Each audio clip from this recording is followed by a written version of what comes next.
He tells me they go out to eat. These people are making so much money. They get $2,600 a month for my child to be in that foster house. He gets no love, no nurturing. I said to him, Justin, do they praise you for doing anything good? No.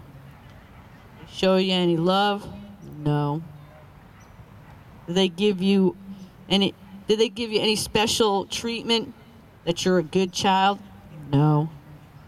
Does he go to, I said, did they bring you to church like mom taught you all the spiritual, good, moral things when you were growing up? No. I was even on TV on February 19th. I was on, when I was I testified 15 times at our legislation public hearings, 10 times about DCF, and another 5 times with education, public health, because it's all the governmental entities get all these governmental entities involved. DDS, Department of Developmental Services, they just passed a bill in Connecticut that they're sharing information with DCF.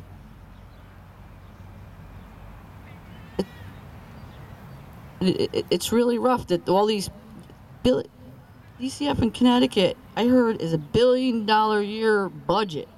So they need to find some way to spend that $1 billion a year. They need to spend it on children who need it, not on children like my child who doesn't need services. Gee, where are they funneling the rest of the money to? Must be them CPS, DCF workers, and you know the story. It's a lot of fraud going on. These are failed services that are taking millions of dollars. You cannot produce successful results, but the termination of parental rights. Yet they cry for more funding. They need to be cut. Here in Connecticut, there in Connecticut, we are victims of abuse. Help stop the abuse from DCF before another child is harmed and another family has to be torn apart. I was on the news on February 19th. If you go to WFSB.com, you'll see me and John DiBiase behind me and 2 legislators reporting about how DCF tears families apart.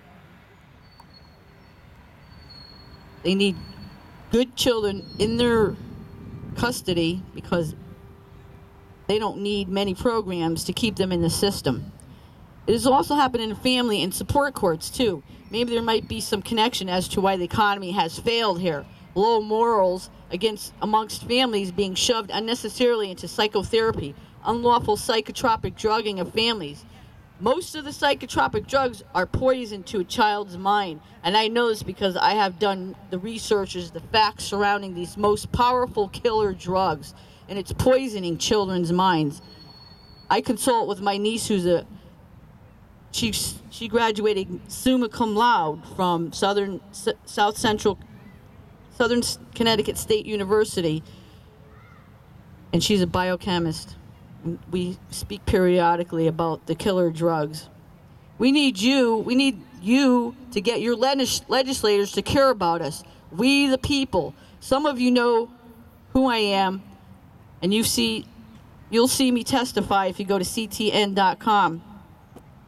In the investigations I did at DCF, and I stand firm that DCF I start out my first testimony in DCF, that DCF is emotionally blackmailing my child and my family. And when the DCF illegally kidnapped my child with a false trial, fake biased doctors, reports, and many who are milking the system for profit, spending money on services not needed or never received. Should the Connecticut taxpayers, or United States taxpayers in this case, be responsible for paying for an evaluation that was never performed? As a concerned taxpayer in this economic crisis, parents feel responsible to report fraud, waste, and abuse of taxpayer dollars. And I employ everyone to report the fraud that's going on to the appropriate federal agencies. I saw an advertisement in April of 2009 in the New Haven Advocate where the foster houses get $2,600 per month per child. No wonder why they are trying to shove the kids in these places.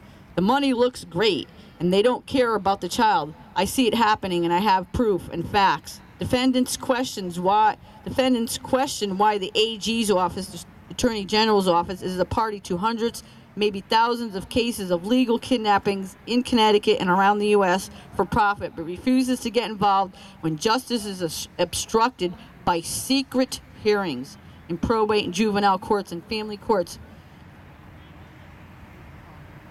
And it's going into the state coffers, affording unscrupulous professionals to file reports without ever seeing a client at taxpayer expense, or providing a cursory evaluation and reporting whatever the courts want them to say to justify the return to their parents who were unjustly taken just because they complained about a middle school principal, in my case, and his substantiated and his substandard academic performance on the children.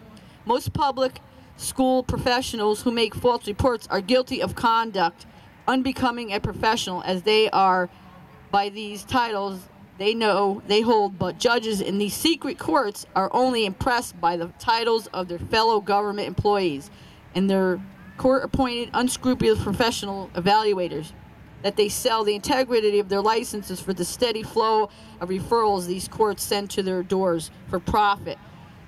They're using our kids, they're flowing the kids through the system for profit. To report, they're exploiting their lives to report whatever the court wants them to say, whatever the court wants the evaluators to say, denying parents their right to choose their own providers. That is a violation of constitutional law. And may I remind you that Connecticut is the constitutional state, and we should set an example for other states in the United States. We are going to make an example for Connecticut.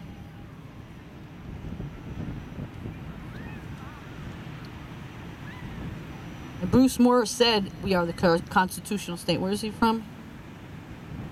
Norwalk. He's a Norwalk representative. If you go on to CTN.com, he said it on CTN.com. Denying parents their right to choose their own providers. I said that. The constitutional parental rights, and it's a flagrant abuse of judicial authority, unmonitored and without effective means of restoration in the Connecticut judicial justice system. And it hurts and it damages our most valuable citizens, vulnerable citizens, our children and their family, and especially elders. Last year, my mom was in the hospital critically ill with. She had skipping my mind here. She had chronic emphysema. The court, the guardian ad litem, the root of the evil, guardian ad litem. When you ever see guardian ad litem, make sure you abolish the guardian ad litem, because they're the biggest troublemakers in the whole bunch. They hurt my child's life so bad. They destroyed my child's life. The guardian ad litem with her false reports and her little acting in the court. We got to get rid of the guardian ad litem. We need to dismantle the whole DCF CPS system, because it does not work. It does not work for children. It does not work for families. And it just hurts our economy, because people don't realize the morale of the family is at stake here. And most of what the United States is family. So if you're destroying the family, you're destroying our economy, because people are so distressed they can't even go to work. I had to leave how many jobs since being put in through this system. I'm going to tell my senators and representatives that I want an immediate response as how to you, the lawmakers, will take of these improprieties imposed on the children and families of our state. And I want you, the public, to join me in addressing the almighty Capitol right behind me, and our senators and representatives there that are supposed to uphold the laws for parental rights and our constitutional civil rights.